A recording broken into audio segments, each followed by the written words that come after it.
I've done everything I'm supposed to my whole life. I have tried and tried and tried. I've watched and taken note. I've listened and bent into place. That place labeled good. I've accepted so many things that seemed very illogical to me because they told me it was the right thing. And I did it so that I would be good. The only thing I've ever wanted to be. I overrode the voice inside every day because it was a problem. Something to be punished into rightness. Every instinct I had was attacked until I just held still enough to go unnoticed. Shutting down before anyone else could do it for me.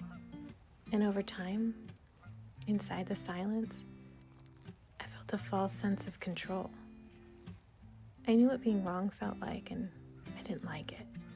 So I started embodying right. I copied phrases, mimicked confidence, feigned fitting the mold. I followed the path they laid out. I emulated the appropriate archetypes. I studied to find myself approved. I smiled in public, came home and cried.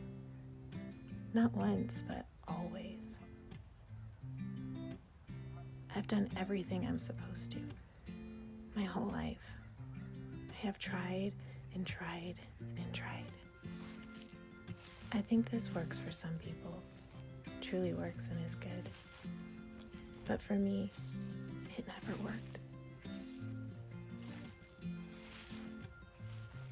I have a holy scroll.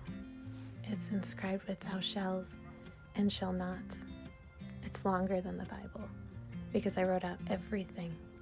The Bible's rules, this denomination's variations, actually many denominations, so that section is huge. This person's rules, that person's preference, this other person's opinion on that preference, society says and Simon says, rules on creating rules. I memorized creeds and their whys about being right, more right than another version. Histories of objections to a prior right, stances on translations, judgment calls on judging.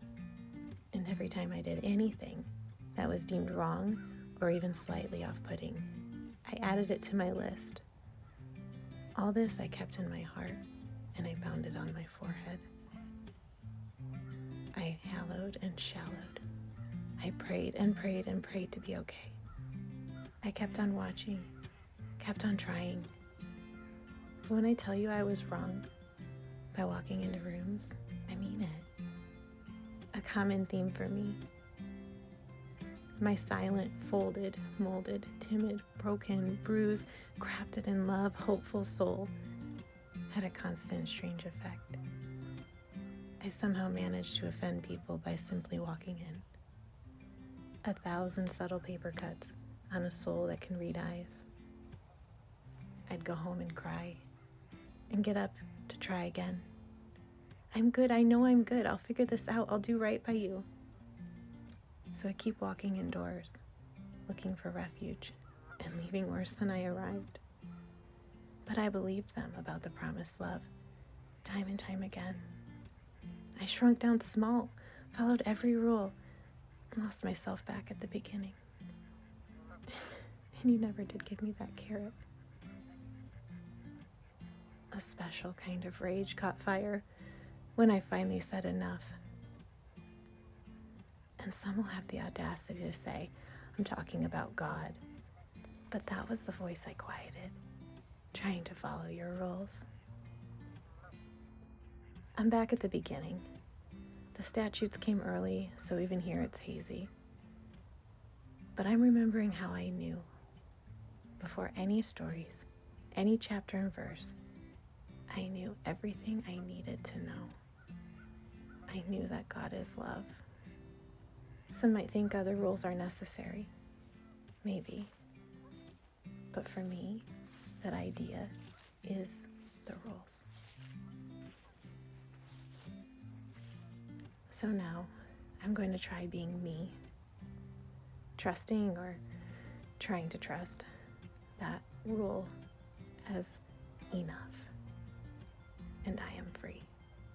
It's no one specifically that caused this, and I most certainly didn't help. Holding back everything has been hurtful to me, but also to you. You've not really met me, because I folded. I laid down my hand. I watched you all play quietly all by myself, but we weren't really playing poker because cards are not allowed. You didn't make me do it, but I really wanted you to enjoy the game. I thought what I was doing would help, but I watched for so long. I got tired of the game, even if I wasn't really playing. I'm going to excuse myself now. Walk a path more true to me. I don't know if I'll see you again, out where I'm going. I worry that will upset you. I'm actually deeply scared of that. But I think you'll be able to keep on. I was hardly there to begin with.